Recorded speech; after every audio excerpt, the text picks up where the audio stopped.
Our lives are a string of insights, flashes of inspiration that can be the catalyst for new ideas. However, our pace of life these days means we tend to miss some of them completely.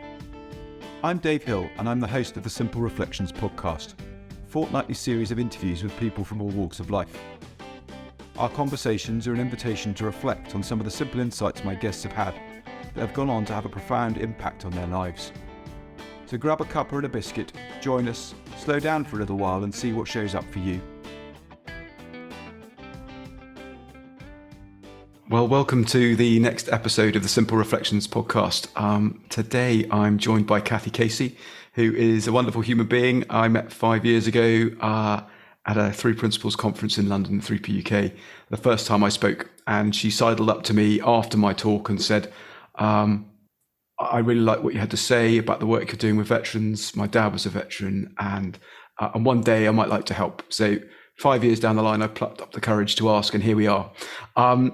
Cathy is in San Jose in California, has been doing work in all kinds of areas, in prisons, in businesses, with individuals all over the place, wherever she can find someone that's interested or not, to share stuff and see where that goes. And just before we teed this up, she mentions a project that she's been working on in prison with veterans, and I thought that might be a wonderful place to start. But before we do, Cathy, is there anything that I've missed in introducing you that you'd like to share? Well, the only thing you missed is I'm a grandma. I'm a grandmother, and that's my whole life right now. But Amazing. Other than that, I'm just Cathy. But I'm Grandma Cathy also.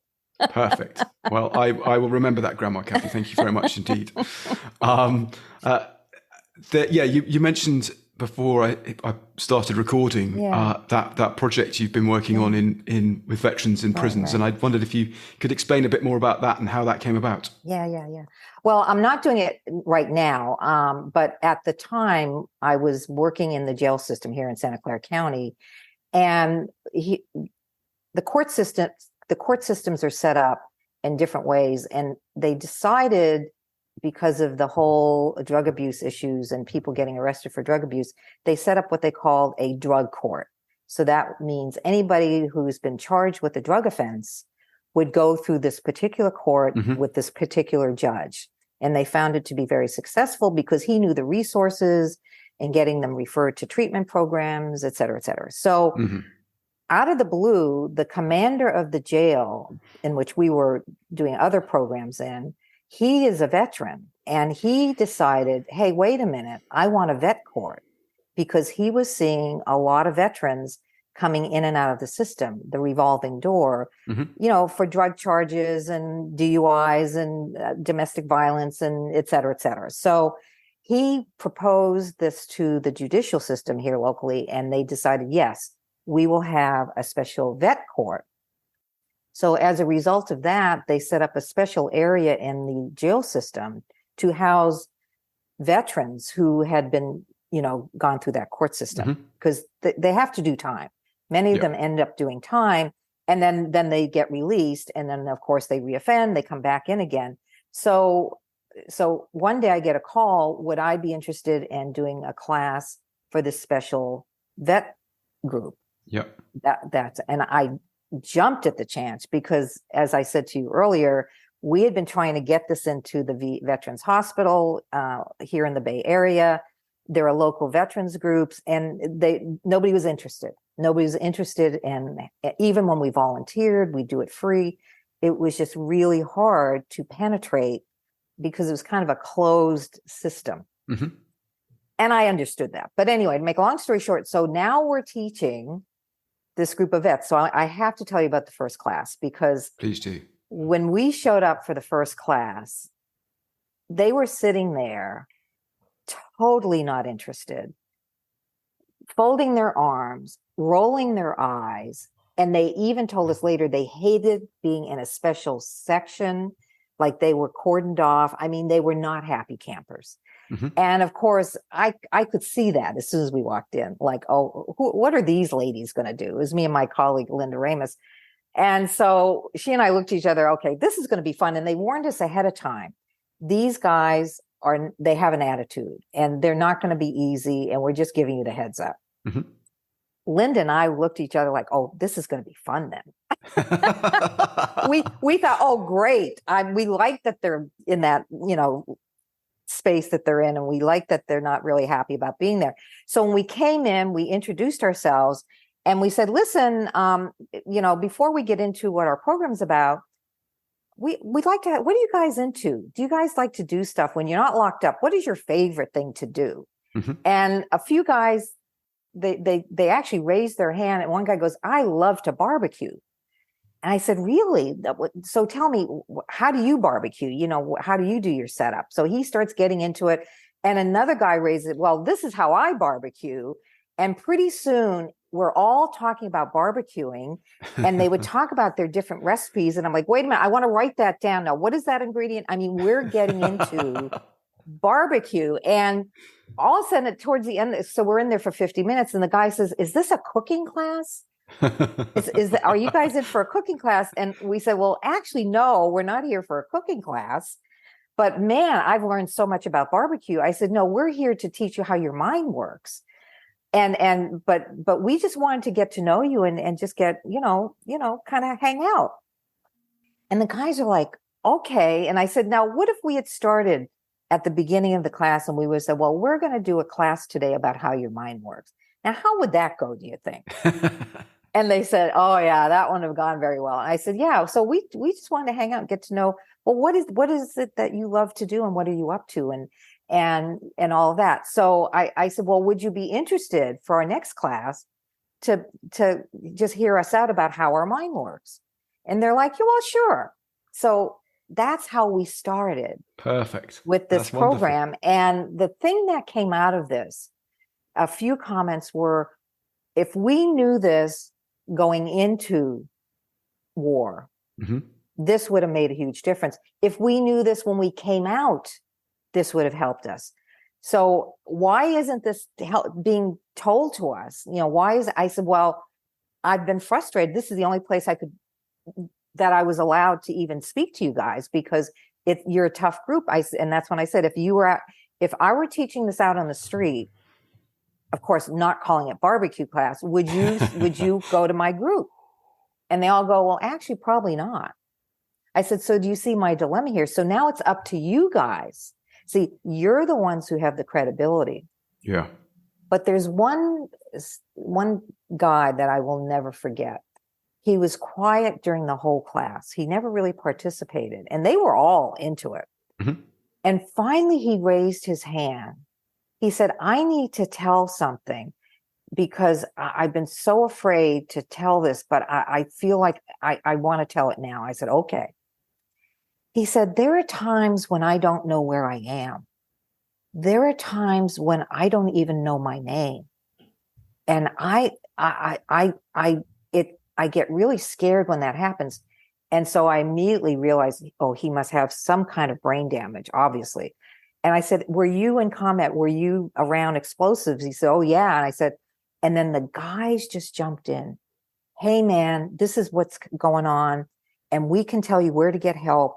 Yes, you definitely need to get evaluated. Mm-hmm. And there are things they can. So they came in and really took care of him. They did like triage on him. Wonderful. But he said he would never have been able to even say that had it not been that he was in that class. Mm-hmm. He wouldn't tell his family. I mean, he was suffering with this and not being able to tell people that he was suffering. And, again, the whole program was worth it for this guy. I mean, it was just amazing. And then the other thing, we also did trainings with correctional officers, mm-hmm. and a number of them were vets. And two of them came up to me at some point and said, I was getting ready to off myself. And the high paid job, families, they were in that depression and they were they were planning it. And for some reason, I don't know what it was that was said, but it caught my ear. And one guy actually asked if he could be referred to somebody for ongoing sessions. Mm-hmm. And so I referred him to a colleague. And he said to me, Larry, you saved my life. You guys saved my life. So, you just never know Yeah. You just never know. But this resonated. See, what you know how you talked about intuition? Mm-hmm. Well, to me, that's what this is. When things resonate, they recognize the truth and what we're pointing to, that it's coming from that intuitive, deep knowing. Yeah. This is true. Yeah. And that's why I love doing the work, because people recognize this regardless of what they're up against, or regardless of the culture, or regardless of the circumstance. It's people realize this is true because it's who they are. It's in them. Yeah. So to me, that's intuition in a huge sense. Yeah. That this resonates for even the toughest, sitting there with their arms. And I've worked with the gang guys, Yeah. the norteños and the sureños, and with the tattoos and all of that. And they're really sitting there like, hey, lady, I'm only sitting here to look good to the judge. So let's get this class over with. Yeah, but they haven't met Grandma Cathy until they haven't met Grandma Cathy. And at the time I wasn't a grandma, but the thing is, at one point they'd start tilting their head. Wait a minute, could you say that again? And I'm like, well, what is it that you want me to say again? Cathy, I've never heard that before, but guess what? I feel like I know what you're talking. I said, yeah, of course you know what I'm talking about.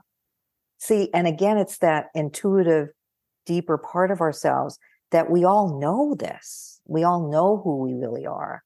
And so that's why doing this work, it's all about intuition. It's all about, this resonates about us being human beings. And it's so simple. Yeah. It's so simple. That's wonderful. And chimes quite nicely with the simple reflections element of this whole thing. I love the fact that you saw the ripple through the men in this case in that room, and knew that would go out into the world. And that's what we're all trying to do here, is actually share something that is for everybody everywhere. Doesn't matter what it is how you describe yourself. This is how we operate. That's certainly where I'm trying to get to with the veterans in my part of the world, is knowing that, sharing how each of us operates in whatever language works for them. When they catch onto it and go, get that, huh? What did you say? That makes sense. That, there's something in there. In that instant, that's them going on a slightly different trajectory now, yes, of absolutely. Curiosity and wonder and excitement, rather than desperation and despair, which is wonderful. But equally, you also know that is going to ripple off in their world, whoever that they come into contact with, and that it's okay if they find themselves getting caught up in it. That's a perfectly normal human thing. That's it. And when with that wonderful quote of Sid Banks, if we weren't afraid of our own experience, that alone would change the world. That's very true. And it's not that our experience needs to be perfect all the time. It's just experience up and down. Well, my dad, who was a World War II veteran, and growing up, I'm the oldest of 10. He and my mother had 10 kids. Why they did, I don't know. But, and the thing I knew about my dad, he was very, he was there, but he wasn't there. Mm-hmm. You know what I mean? We always had food on the table, and he would take us to the beach once a week, load us up in the truck and all. But he was what I would call a maintenance drinker. He didn't get drunk. He would just keep us kind of a even keel with himself, and drinking, whiskey. And then he went to beer, and then he went back to it. Anyway, so he's what I call a maintenance drinker. And he would always play loud opera music and loud musicals and symphony music. I mean, he always had this loud music going on. And the other thing I would remember is, if there was a sudden noise, and can you imagine how noisy our house was? Mm-hmm. But every now and then, a chair would crash or something would break. He would get startled. He would just react. And I never, we just sort of got used to it. But I noticed that he would just get really startled with not knowing what that meant. And so, to make a long story short, and he would tell war stories to my brothers, but they were funny stories, funny stories about the war. And as he was in his 80s and I was pretty much his caretaker, he was getting very depressed. And I finally took him into the ER a few times and, finally got him on some good antidepressants, some good meds, and got him back up again. And I saw that if he didn't get out of this depression, he was going to just die. I could just see he was just shut down. And one day for some reason, I just showed him a video of me teaching the principles somewhere. And then I gave him the missing link. And then I did one more video, a Sydney Banks video. Dad, watch this. And he was into checking things out. I mean, he said, well, my daughter's a psychologist. So he trusted me because I was, he used to be proud of me. But to make a long story short, one day he looks up at me and he says, and he's about 88 now. He says, for the past 5 years, they've been the best years of my entire life. And I said, really, Dad? I said, why? And he said, I'm no longer terrorized by my own thinking anymore. Wow. I said, wow. And he said, yeah. And it's funny because when he read the books he said, Cathy, I know this. I said, of course you know this. But the impact was he allowed that stuff to come through because he had kept it shut down. So shut down, it just took a toll on him. And he started to come back to life. Literally, he's 88 years old. And one day he said he loved me. And my dad was this Boston Irish, tough guy. And I saw this profound change in him. And it's interesting, my siblings and he and our relationship changed. And my siblings kept saying, well, you're the favorite because you're the oldest. See, they didn't see that they just for some reason thought, well, because he liked me better. But no, he got his well-being back. And he lived to his 97. Wow. With that, because if he had been in that, he wouldn't have lived that long, guaranteed. So I'm so grateful that just what you said, making meaning about your experience. And back then they called it flashbacks. They were so real for him. He just had to shut them down. And he told me later what he witnessed. He was able to tell me the horror that he witnessed, but it was okay for him to talk about it. It was just amazing. So, I mean, I was helping the world, but to have my dad get help with this was so meaningful to me. That's amazing. Well, thank you so much for sharing that, because that will resonate with a lot of people that have been struggling for a number of years, decades, some of them thinking, this is my life, this is all it's ever going to be. And to hear that, your father not only, survived World War II and having 10 children. No wonder he drank the whiskey. Forget the war, it was having 10 children. No. Absolutely. No. But then, and then decades of suppressing memories to try and keep on an even keel. That's it. To come out the other side of that and go, wow, that was a miracle. This is life. For me. Absolutely. And it's a miracle it's a miracle that's available for everybody. It's not a special thing that's it. Your dad experienced. It is something there for everybody. And that is what's so exciting for me is being able to help people unwrap that for themselves, because it's something they, as you've said a couple of times, they already know, they already have. That's it. They just haven't allowed themselves to let themselves believe that potentially. That's it. And like I said, I just sort of threw it at him. And because he was always inquisitive, he'd read about science and stuff. So he had that ability to be curious about things. And because he trusted me. But again, when I say miracle, well, here in Santa Clara County, Linda Ramus was in charge of all our programs. And every now and then we'd call in and say, you're not going to believe this story. And she goes, yeah, just another miracle. I mean, it was just like, Oh yeah, I get to sit in my office and hear just another miracle because they were just happening, and they were. It was almost like it was exciting, but it was almost like, yeah, it's just a commonplace. Every day, people can wake up to understand something that intuitively they've known all along. Yeah. Yeah. So I've been so lucky to be able to be witness to that. Because as much as I can get caught up in my life, but when you're in front of a group of people or you're working with an individual, they become my teachers. I'm like, whoa, you've time jumped me. I want to hear more from what you've seen.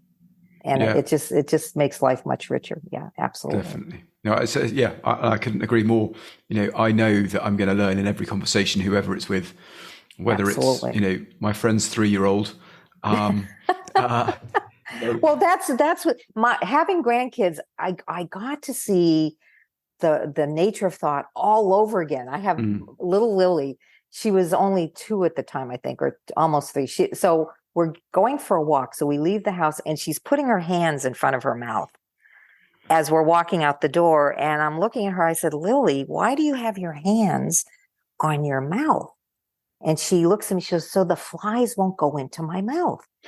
And I said, well, oh, really? So why would the flies go into your mouth? And she said, well, because that's what was in the book. So apparently she read a story where frogs eat the flies. And I guess one of the pictures looks like the fly so she didn't want flies going into her mouth. So I started to do this convincing thing with her. Well, flies don't really like people, and flies, they're not going to want to go in. So I'm trying to convince her. And she's looking at me like, no, I ain't buying it. I ain't, no. And we're halfway down the block. She's still got her hands up. And then I said, Cathy, what are you trying to do here? You're trying to convince her? I mean, I saw that just didn't make sense. So we were getting ready to go to this little library at the end of the block. It's for kids. They get to exchange books, and it has lollipops. So they get to pick a lollipop. So all of a sudden I switched gears. I said, Lily, what flavor lollipop are you going to pick today? She goes, oh, I think I want the strawberry one. And her brother, Elliot, he's 2 years old. No, I want the strawberry. She said, well, then maybe I'll get the lemon. So now they're talking about lollipops. Guess what happened with the hands? Gone. All of a sudden, her experience was lollipops and the fly experience was gone. And I smiled to myself because you could just see that in action. You just saw it instantly, where as soon as she got into, now she might have said, well, yeah, I'm going to get a strawberry, but I still don't want the fly to be in my mouth. She could have still hung on to that. Yeah. But it didn't take much for her to get totally into the lollipops, and that whole fly experience just disappeared, and she never did it again. So it was another way to see the truth and how these principles play out. So it was like a whole new round of learning again for me. You know what I mean? Yeah. From my grandkids. Yeah. And it's a good, healthy reminder that our experience is our experience. She was massively concerned about flies. Brilliant. Well, there's nothing wrong with you walking along with your hands in front of your mouth. Might be a bit awkward after a while. I know. But until it doesn't make sense anymore. Yeah. But I caught myself trying to convince trying to convince somebody that that's not going to really happen. Well, that's the traditional way of working with people. And it suddenly hit, well, Cathy, what are you doing? No, in her mind, that's real for her. There's no convincing her otherwise. But that was a good lesson for me. Yeah. There's lessons in everything. That's it. Every corner, every turn. No, that's cool. Anyway. So that's my take on intuition, wisdom, resonating. We all have this ability to understand, who we really are, whether we formally learn the principles or not. Yeah. I mean, people intuitively know this, and in many areas they do understand that they're creating their life. But then there are times when we don't think it's us and we think it's outside of us, and that's where when you point people in the other direction, it doesn't take much for them to realize. In fact, one guy in a business, in a big defense company, it was my turn to teach the group after lunch, and this guy raises his hand. He's an engineer, super smart group of guys. And he raises his hand. He said, I'm really angry right now. I'm really, really angry. And I'm thinking, why do I get the ones? Why me? And my colleagues are looking at me like, and I know they're thinking better you than me. And so I look at him, I said, well, sir, why are you angry? I'm like, is he going to unleash all this stuff? And he said, well, you ruined it for me. You guys ruined it for me. I said, ruined what? What did we ruin? I can't blame anybody anymore. You took it away from me. And he said, now what am I going to do? And I looked at him, I said, have a nice life. And he starts laughing. He said, well, I guess. I said, well, what do you think? And then the other guys are like, what just happened? What's going on here? Yeah. I want to get on this joke.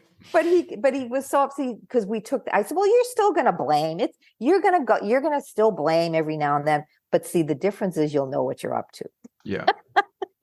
You'll eventually realize, oh, I know what that is. I said, but yeah, just, enjoy your life now. Yeah. Yeah, no, that's wonderful. That's wonderful. Anyway. Well, apart from being a very busy grandmother, what else is keeping you busy at the moment? Well, believe it or not, I thought once COVID started, because I used to travel all over the world teaching, which was fabulous. The traveling was getting old, but I thought, well, once COVID hit, my teaching days were going to be slim to none, so to speak. And actually what happened was it went in the opposite direction, where people were asking me to do programs and individual work or whatever through Zoom. So all of a sudden Zoom became, the new way of connecting with people around the principles. So for the past few years, I've been doing a lot of, what I'm doing now with you. Yep. I started talking about in the old days, the trainings that I got to participate in the defense company, as well as here locally in Santa Clara County. And this guy who was one of my clients, he said, well, you need to do that again. I said, no, it's too much work to develop a program and all. He said, no, I'll do all the work. If you just design the program, I'll do all the logistics and stuff. And I'm like, okay, if you want. So as a result of that, I've been doing we're doing our third or fourth one, a training of trainer program. Cool. Meaning, grounding for yourself, but also, experiencing this in real time, not just an idea, but how does this play out for you in your own life? And how do you connect with others about sharing this if you want to go in that direction? Yeah. So we've been doing that a couple of times, and I've been amazed. People signed up and they enjoy it. So I've been doing that as well as doing these different webinars, and of course doing stuff for 3PGC. I've been doing their grounding group twice a month. So I've been doing a lot of teaching, which still surprises me. It doesn't surprise me, Cathy. Well, when I used to fly to London, they'd ask you, now, what do you do for a living? And I would say, well, I'm semi-retired. And this one guy goes, well, which part which part you say semi-retired, the top part or the bottom part of you is retired? But I call myself semi-retired, but I'll never retire from doing this work. Yeah. It's such a joy. And as long as I can still, sit in front of a screen or hang out with people, whatever that is, to me, it's just something I love to do. So people just track me down and they find me because I don't have a website. I'm not on Facebook. My email address is the only way to get a hold of me because I'm just in my life. That's perfect. That sounds perfect. That's it. And I love the work you're doing. When I saw your email, and I saw, because I do get a lot of invitations. I saw that. I said, "Oh, yes, definitely. I want to work with Dave." Oh, that's so kind of you. I support you in what you're doing. Absolutely, that's really kind. It means a lot. Well, you're doing what I would call God's work. You really are doing something that is needed beyond what we can do right now. Is you veterans, healthcare workers, people working in the streets with the homeless population, because we got to teach the homeless folks when we had our programs here in Santa Clara County. So there's not enough being done as far as I'm concerned. So thank you for doing your work.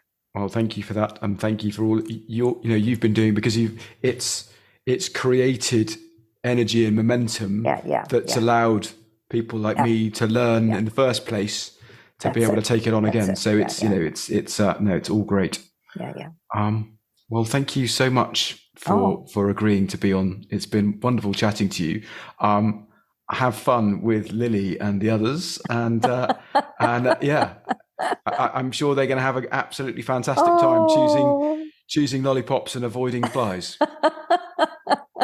Thanks so much, Dave. Thanks for having me. Take care. Bye-bye. Bye. Thank you for joining us today. If you've enjoyed the conversation, feel free to subscribe and join me and my new guest next time. If you're interested in the work I'm doing, or you think I can be of service to you or your organisation, please email dave@simplicityofmind.co.uk.